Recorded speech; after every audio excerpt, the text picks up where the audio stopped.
mơ cấm chừng chừng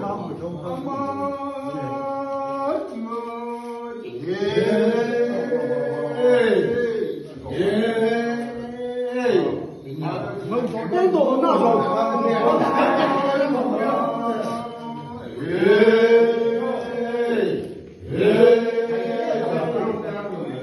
không có ai nói bán cả màn chú cơ trong này mang cả chừng ấy mới từ rồi mới mà cũng phải gọn cả hai cái nó ngu chuột này trồng phải trang bị